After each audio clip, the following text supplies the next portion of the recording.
Ce que nous apprenons à l'école n'est pas exactement la vérité. Et en plus, les sens nous jouent des tours. On doit se demander, quelle est la réalité dans laquelle on se trouve? Les physiciens modernes disent que ce ne sont que des ondes d'information. Dois-je les croire? J'espère. Et ici, nous avons le grand-père de tous les mystères quantiques, l'expérience de la double rainure.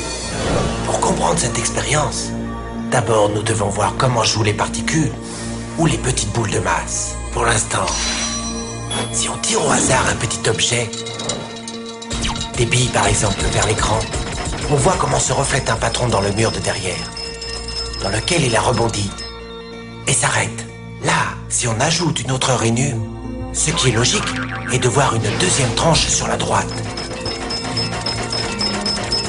Maintenant, tentons avec des vagues. Les vagues arrivent à la rainure, se propagent et arrivent au mur de derrière où elles acquièrent plus d'intensité, juste en face de la rainure. La tranche resplendissante démontre précisément cette intensité supérieure. C'est un effet qui ressemble à la tranche que dessinent les billes. Mais, quand on y ajoute la deuxième rainure, une chose différente se produit. Si la partie supérieure d'une vague tape avec la partie inférieure d'une autre, elles s'éliminent entre elles. De cette façon, sur le mur, on obtient un patron d'interférence. Là où les deux parties supérieures s'entrechoquent, il y a plus d'intensité, des lignes resplendissantes. Et là où elles s'éliminent, il n'y a rien. Ainsi, quand on lance quelque chose, ou en d'autres mots, matière, au travers de deux rainures, nous obtenons ceci, deux tranches d'un coup. Mais avec des vagues, le résultat est un patron d'interférence, comprenant beaucoup de tranches. Très bien pour l'instant. Là, nous allons nous faire les quantiques.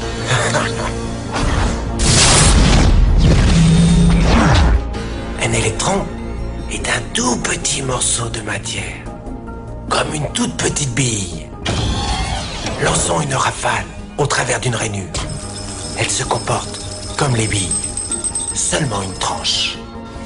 Si nous lançons ces tout petits bouts au travers des deux rainures, deux tranches devraient se dessiner comme c'est le cas des billes. Quoi? Un patron d'interférence? Nous avons lancé des électrons, des petits bouts de matière, mais on dirait un patron avec les vagues, et non pas comme avec les billes. Comment des bouts de matière peuvent-ils générer des patrons d'interférence, comme une vague? Cela n'a pas de sens. Mais les physiciens sont très intelligents. Ils ont pensé, peut-être les petites balles rebondissent les unes contre les autres et créent ce dessin. Donc, ils décidèrent de lancer les électrons un par un. Ainsi, ils ne pouvaient pas se porter préjudice les uns aux autres. Mais ils ont tenté le coup pendant 1 heure et ont vu le même patron d'interférence se créer. Nous ne pouvons pas ignorer la conclusion. Chaque électron part comme une particule, devient une onde de possibilité, passe par les deux rainures et interfère avec lui-même, jusqu'à ce qu'il tape le mur comme une particule. Mais mathématiquement, c'est encore plus curieux. Elle passe par les deux rainures et par aucune d'entre elles. Elle passe par une et passe par l'autre. Toutes ces possibilités sont superposées les unes avec les autres.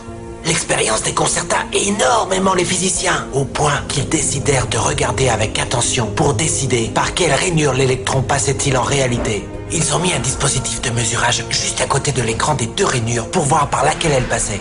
Et ils lancèrent l'électron. Mais le monde quantique est beaucoup plus mystérieux de ce qu'ils pouvaient imaginer. Quand ils regardèrent, l'électron recommença à se comporter comme une petite bille. Il dessina un patron de 2 tranches et non pas un patron d'interférence.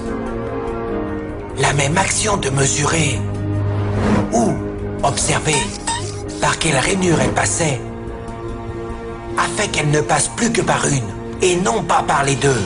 L'électron décida d'agir de façon différente, comme s'il était conscient qu'on l'observait. Et c'est à ce moment-là que les physiciens sont entrés pour toujours dans l'étrange sous-monde des événements quantiques. Qu'est-ce que la matière? Bille ou vague? Et des vagues de quoi? Et qu'a à voir l'observateur avec tout cela?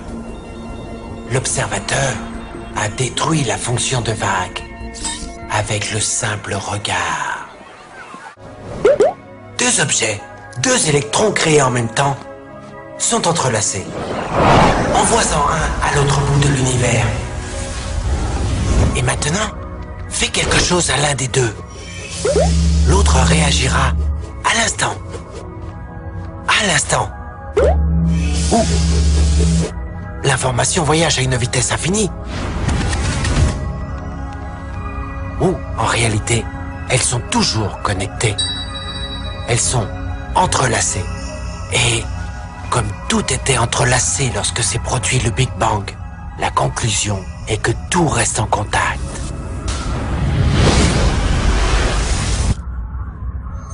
L'espace n'est que le conduit qui nous donne l'impression qu'il y a des objets séparés.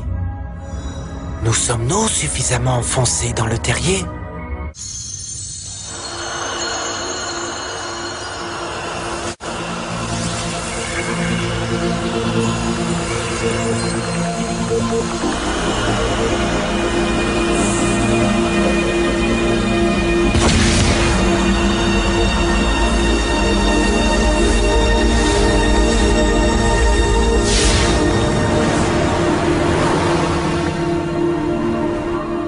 Bienvenue à la planète plate. Un monde fait uniquement en deux dimensions. Exclusivement vers l'avant et vers l'arrière, à droite et à gauche. Dans ce monde, il n'y a pas de haut et bas. J'ai demandé à Ray où est Toti, et il m'a dit qu'il était sorti. D'où sort cela? Mais qu'est-ce que ça peut bien être? Dans ce monde, les êtres bidimensionnels qui y vivent ne peuvent pas penser à des objets tridimensionnels. Les habitants bidimensionnels de la planète plate ne peuvent pas vraiment comprendre un cube, une sphère, un tétraèdre ou vous-même. Dans une perspective bidimensionnelle, mon doigt tridimensionnel se voit plus ou moins comme cela. Mais dis donc, qu'est-ce que c'est que ça? Courez, courez!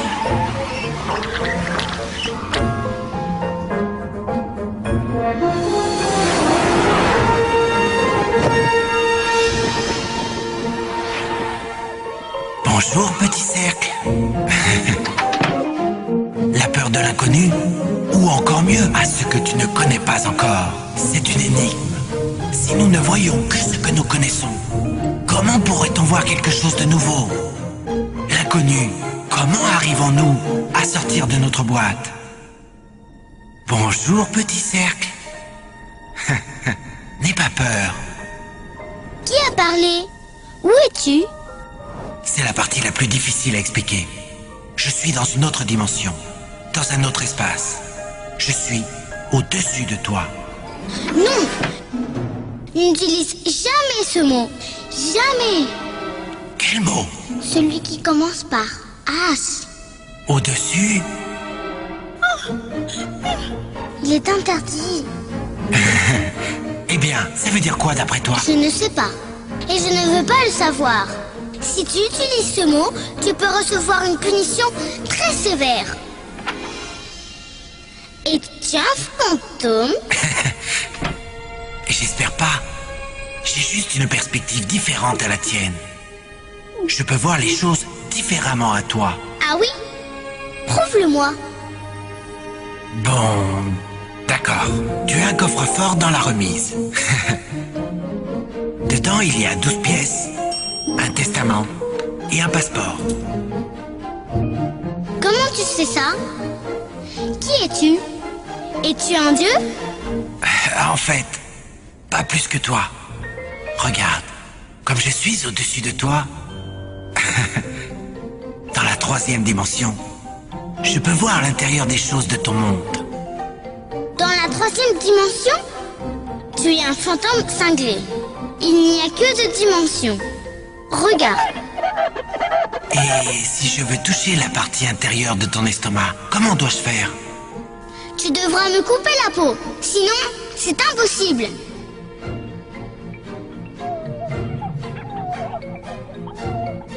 Arrête.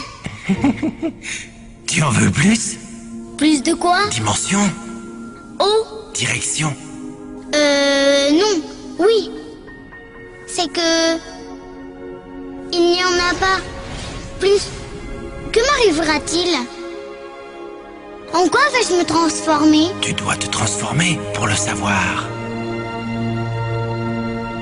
D'accord. Excellent.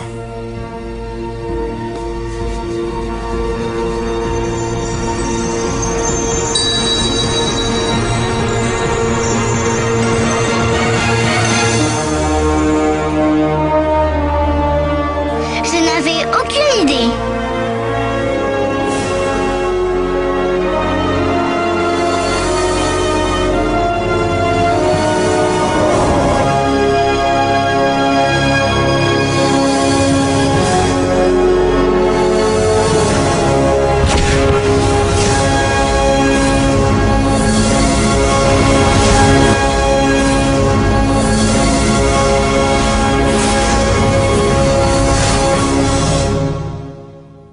C'est curieux, n'est-ce pas? Ce qui nous effraie le plus nous donne ensuite le plus d'émotions.